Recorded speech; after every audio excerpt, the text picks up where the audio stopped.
welcome to this lecture series on noise control in mechanical systems with me, Professor Sneha Singh from IIT Roorkee, and we have been discussing over the previous classes on the resonating absorbers.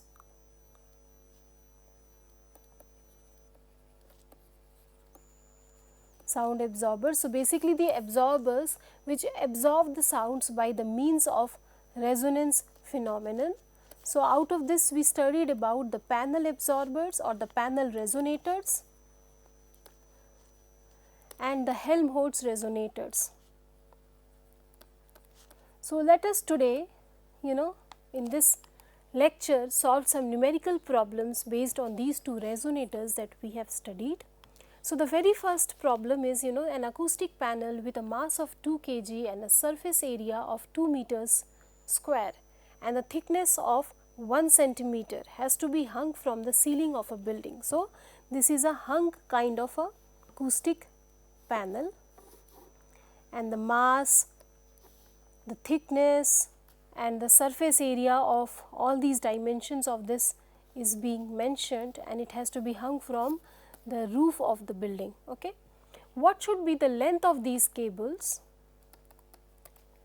so that we can maximize the sound absorption at 100 hertz and take the speed of the sound as 340 meters per second. Now, over here this is like a trick question. Okay, a lot of information is thrown to you, but you actually need just one information, which is this, because you know that there is a panel hanging from the ceiling of a building.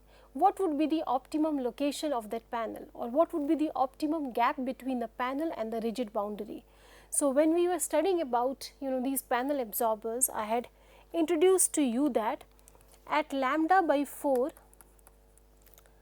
we get absorption maxima,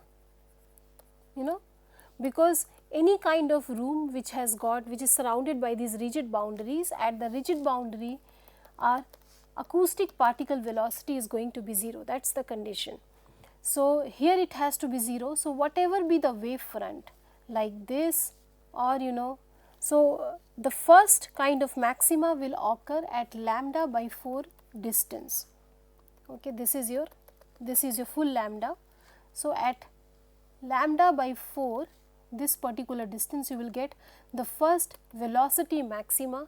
So, that is the place where the sound waves will hit with the maximum velocity, which will just optimize the vibrations of the panel itself.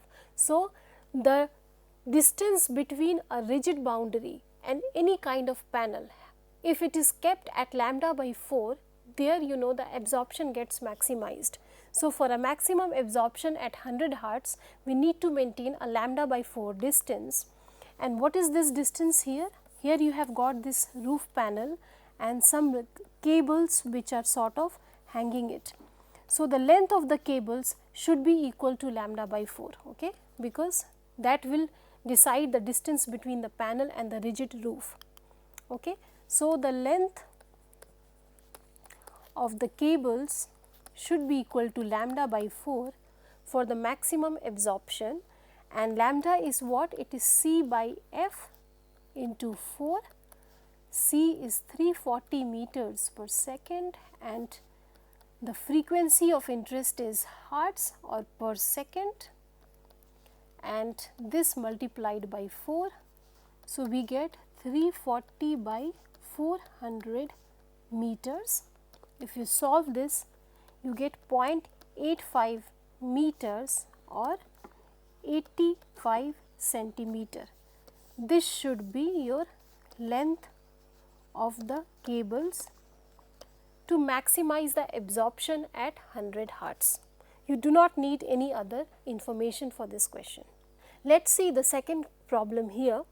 It has been asked, what is the minimum frequency at which we can hear a tonal sound when we blow into a given empty wine bottle. So, usually if you see a wine bottle, it usually has a very narrow and long neck and then a big bottle containing the wine. So, here this kind of bottle, it actually acts as a Helmholtz resonator. Okay. This is a confined air cavity. This is the confined cavity. It is an empty bottle. So, now it is containing air. So, this becomes a confined air cavity, and this acts as the neck of this cavity. So, this becomes, you know, here the empty wine bottle acts as a Helmholtz resonator. So, sort of observe it in your real life. Whenever you have got any kind of empty bottle and you blow into it like that, you can hear, if you are blowing and doing several attempts, you will hear, you know, some kind of tonal sound or whistling sound that comes from this empty bottle. Why it happens? The way it happens is that we are blowing the air, you know, continuously into this bottle, or at the top of the bottle. When you are blowing the air, we are sort of creating the various, you know, flow of the air and the air particles at a broad band, you know, varied frequencies, and at the frequency. So, these air particles are trying to excite the particles of the neck of this particular bottle. So, at the point where the frequency of our excitation, so we are blowing the air, we are giving some kind of excitation to this air particles. So, at the frequency at which, you know, the blowing air is matching with the fundamental frequency of the empty bottle, at that frequency, you know, the resonator will tune in, and at that frequency the vibrations is going to maximize. So, a tonal sound is going to come out, okay, because, and that will match with the frequency at which, you know, the maximum vibrations have happened, and that will be the frequency of this resonator. So, basically the tonal sound would be due to the resonance happening at the resonator's fundamental frequency. So, now it is asked, what is this minimum frequency at which you will hear the tonal sound? Now, sounds can be heard in this resonator whenever there is resonance due to the blowing air, excitation.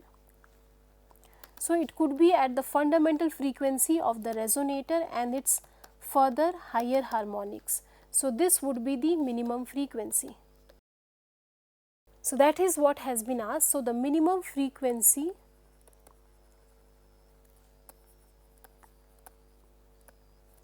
of the tonal sound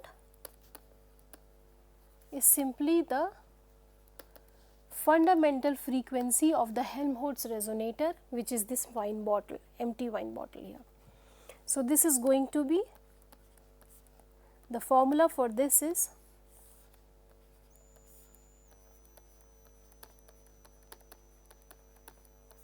okay. So, where S is the cross sectional area of the neck. So, let us start putting those values. So, here let us take it's an air at room temperature and put this value in 340 meters per second, rounded off value of the sound velocity in the air at room temperature, the 340 meters per second. You can also take 343 or 346, I am just taking 340 for ease of calculation. So, this is the velocity of sound waves in air at room temperature. What is the S here? It should be this cross sectional area of this bottle, this should be your S. So, here the diameter is given as 3 centimeters. So, the cross sectional area should be pi d square by 4 or simply pi r square. So, we can put pi into r square, the r would be point. So, it is 3 centimeter. Now, I am going to write everything in the SI units. So, it will be 0.015 whole square. And the volume, again, what should be the volume? This is like a wine bottle, they are cylindrical in nature, they are. So, this is a cylindrical cavity, okay. So, wine bottle, this is the length of this. So, pi r square into L should give you the volume, okay. So, pi r square, which is going to be half of 8 centimeter. So, 4 centimeter is your radius. So, in the meters I am writing like this, pi.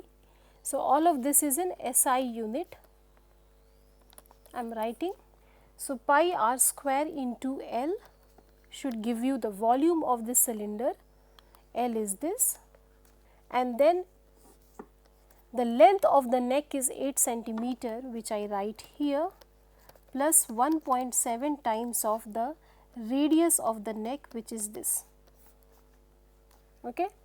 So, once you solve this particular expression, what you get is, it is this thing here, or you can just say it is 167 hertz.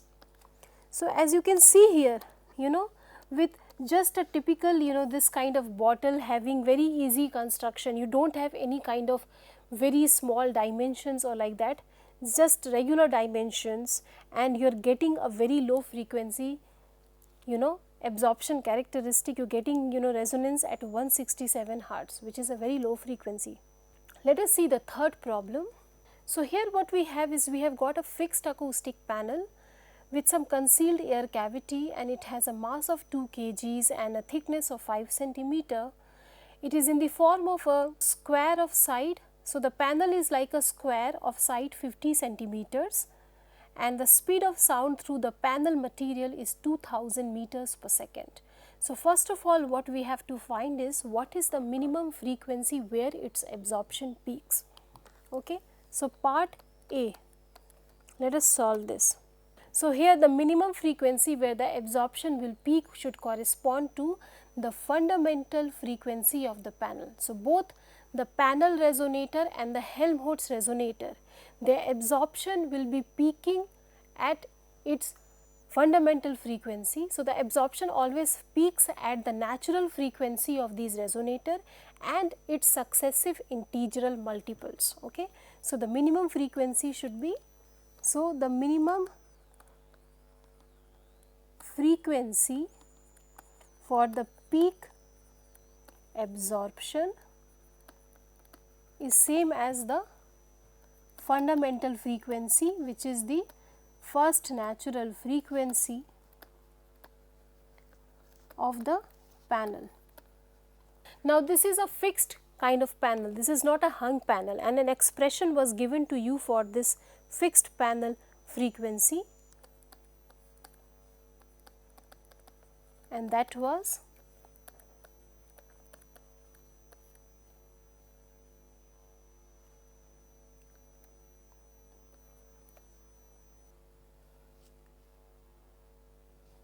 I will simply call it Cp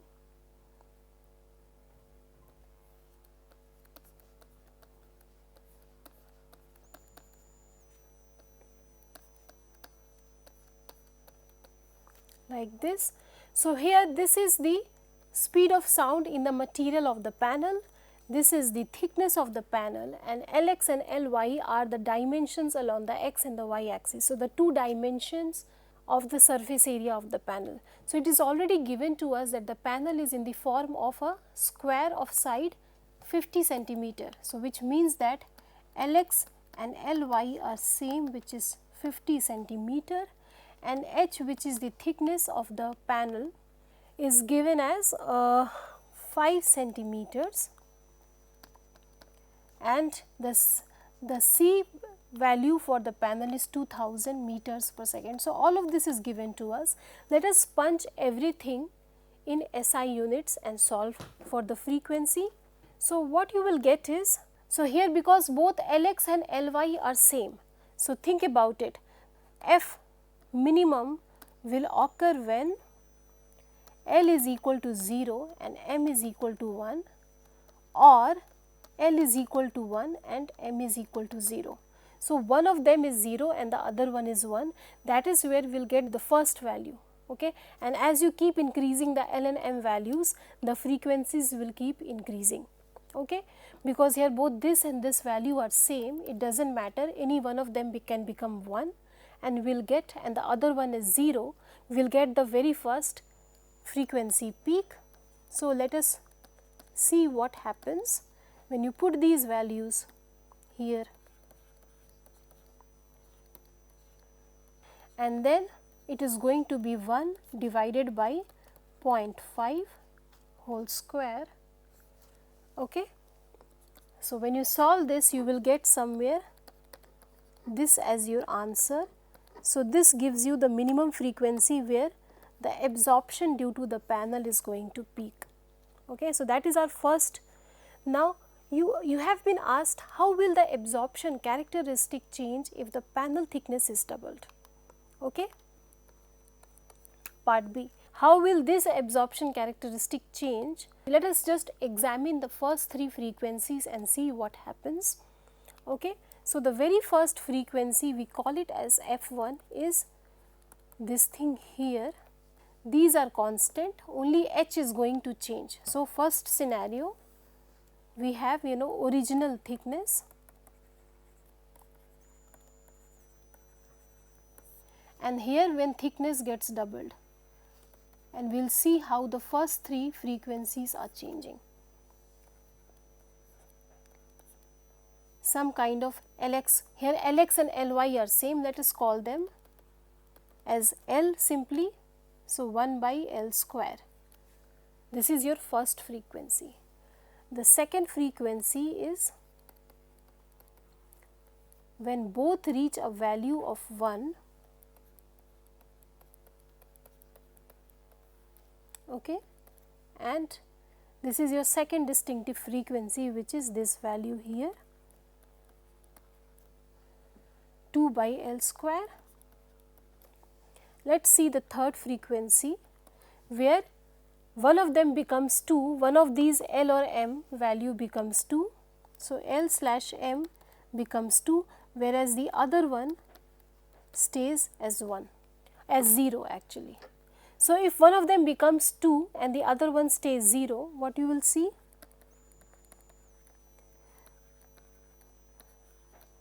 By L whole square, so it becomes 4 by L square, and the other one stays 0. Okay. In the same way, let us examine the fourth case. Here one of them is becoming 2 and the other one is becoming 1. Let us examine these cases and see.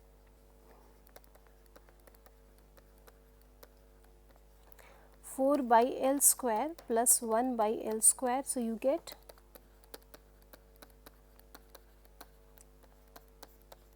okay. Now, let us see what happens to these are the first 4 frequencies of the panel's resonance, okay, or the first 4 natural frequencies of the panel, okay, where this corresponds to either L or M becoming 1 and the other one becoming 0. Here this corresponds when both L and M are 1, and this corresponds that one of them is 2 and the other one is 0, and the fourth case is where one of them is 2 and the other one is 1. Let us see what happens if the thickness doubles. So, here F1, just the thickness is doubling. So, now the H dash is twice of H. So, whatever values are there, it will just be the same, just 2H times of this whole thing here. So, this would be the new F dash 1 should be twice of F1. Similarly, the new F dash 2, everything else is the same, keeping the same values, just we are doubling up the thickness. So, again this is twice of F2 dash and so on. So, what you observe is everywhere all the other expressions are the same, only this H is changing to twice of H. So, how will the absorption characteristic change? The SSE peaks will be doubled in frequency value. Okay. So, wherever you are getting the first frequency, just double it, and now the new frequency would be double of your previous frequency. So, all the successive frequencies would be double of their corresponding frequencies. Okay.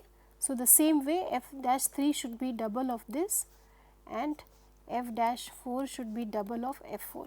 So, all the frequencies would be double of the original value. This is how the absorption characteristic is going to change.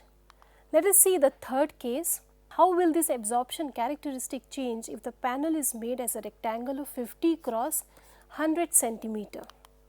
Now, this is more tricky. So, in the previous case, the SSE peaks were simply doubling in their frequency value when the thickness was doubling. But for the third case, now what is happening is that without doing original Let us take the original dimensions, i.e. Lx is equal to Ly, which is equal to 50 centimeter. Okay. So, what is happening is that is 50 centimeters. Let us call this value as L. Okay. This is our first case or the original dimensions case. So, we have already solved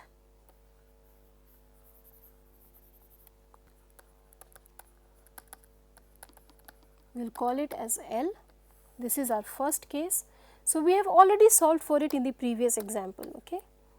What are the frequencies we were getting? F1 was, if you think here, this particular value. Let us call this as some constant, because this is now going to stay constant for all our conditions. Okay. 0.453 cph. Let us call this as some constant A, okay, which is a constant. So, the first fundamental frequency is A by L square. Okay. The second frequency comes at this into 2 by L square. So, A into 2 by L square. The third one comes at A into 4 by L square, and the fourth one comes at A into 5 by L square. Okay. So, A by L square, 2 by L square, 4 by L square, 5 by L square, like that. Now, let us see what happens when the dimensions are changing. So, for the new dimensions, how will these frequencies change? When Lx is same as 50 centimeter, which is your L value, but the Ly, one of them is doubling up. It has become a rectangle of size 100 cross 50. So, let us say Ly is changing and it is becoming 100 centimeter, which is twice of your L. Okay. So, one is L and the other one has now become 2L. So, what will the first frequency be? It would be same, you know, A into 1 by L square. So, the L value corresponding to the, it will not be the same actually. If you think about it, how will this change? Where will you get the minimum value? If you see L by L whole square plus M by 2L whole square. This becomes our new expression. So, here the minimum value will be obtained at M is equal to 1 and L is equal to 0. So, it would be A into M is 1 and L is 0. So, it would be A into 1 by 4L square. So, the frequency, the first frequency has reduced. So, this is the original frequency by 4. Then the second harmonic you get. Again, let us see what happens when both of the values become 1. Let us see what happens when M is equal to 2, you get. So, the second will happen when M is equal to 2 and L is still 0. What happens? Let us see. This is 0 and M is 2. So, 2 by 2L, so 1 by L whole square. And this would be same as L is equal to 1 and M is equal to 0. Okay. So, you get A by L square, which is your second harmonic by 2. The third one which you will get should be when you have, you know, okay. So, when here L is becoming 1 and let us say L is becoming 1 and M is also becoming 1. What happens? Let us see.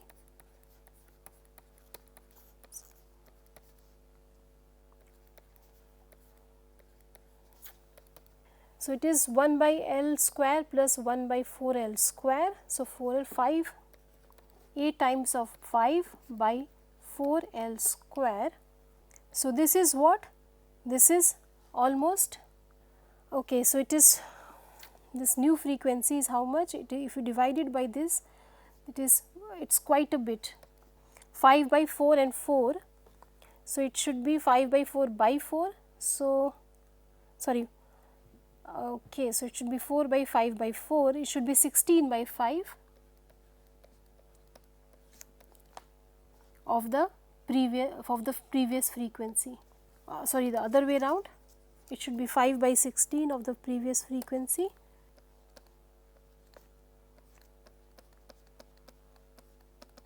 And so on. So, almost 1/4. So, like that you can do it. So, what you see is that in general the SSE peaks are reducing in their frequency values, and the factor of reduction changes of reduction is variable in nature. It has to be individually calculated like that. Okay.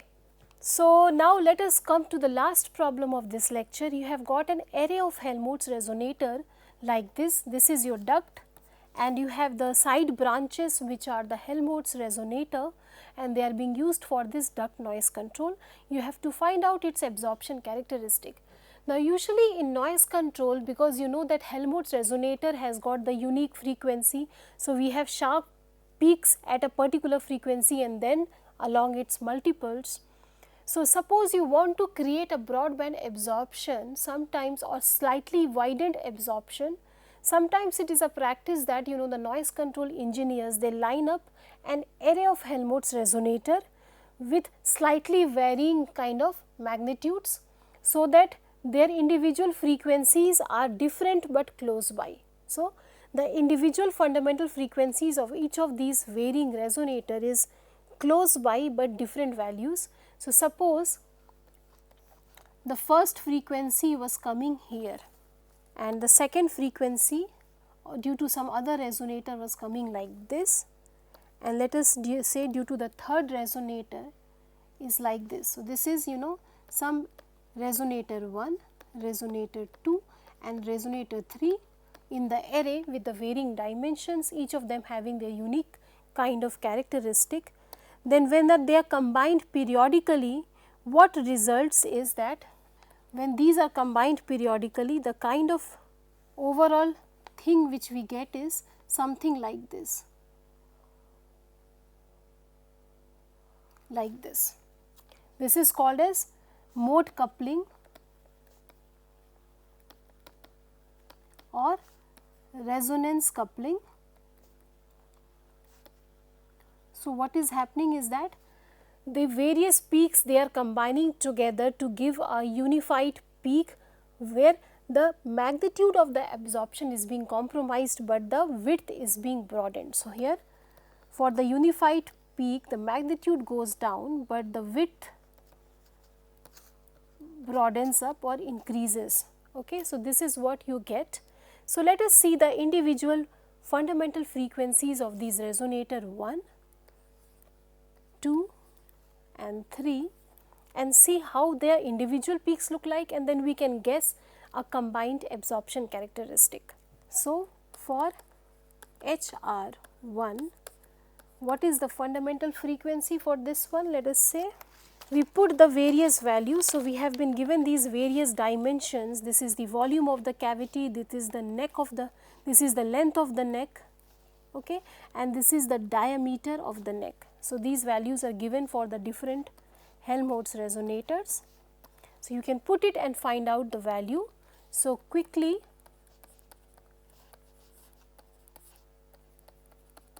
in this one we will be putting the various things.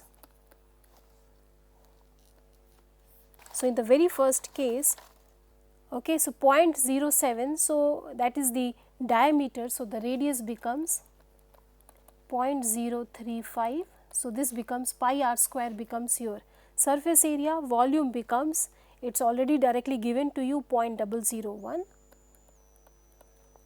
and the length is 0.1 plus 1.7 times the radius. Okay. When you punch all of this value, you will get a frequency at this place. In the same way, you can calculate for the second resonator in this series. Again, you punch those values. So, let me directly put the values in the equation. Here, in the second case what is happening is that the radius remains the same, the length of the neck and the volume of the cavity are changing. So, this is the same, but the volume of the cavity is doubling up and the length is also doubling up. So, here the overall frequency should go down.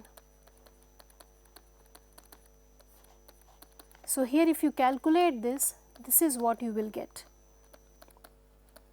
And for the third Helmholtz resonator, okay,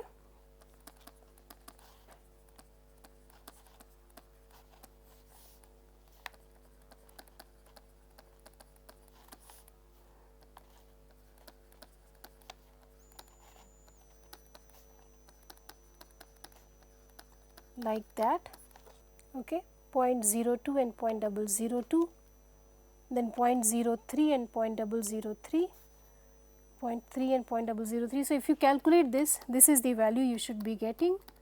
So, their peaks are close by but not same. So, this is what, so individually this is what the peak should look like. So, let us say for the first resonator, for the third one, somewhere here we are getting a peak. For the second one, let us say somewhere here 147.35 we are getting a peak, sharp peak. Okay, and for the third one we are getting a peak somewhere at 265.8. So, this is your HR1, HR2 and HR3. So, this is what if they were present individually, these are the three individual peaks, but when combined periodically, you know, the peaks, they have this resonance coupling. So, the peaks they combine together and decrease in magnitude. So, it should look something like this. The combined characteristic should look like this. If this is your SSE versus frequency and SSE versus the frequency, so you should get something like this. If this is your 102.2, this is your 147.35, this is your 265.8, these values in hertz. So, the peak should be something like this.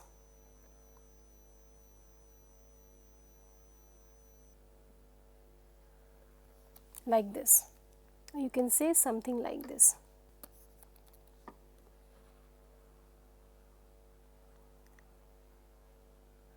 Yeah, this looks like a peak. So, this is the combined SSE where the magnitude is suffering, but the width is increasing. Okay. So, with this I would like to close the lecture. Thank you for listening.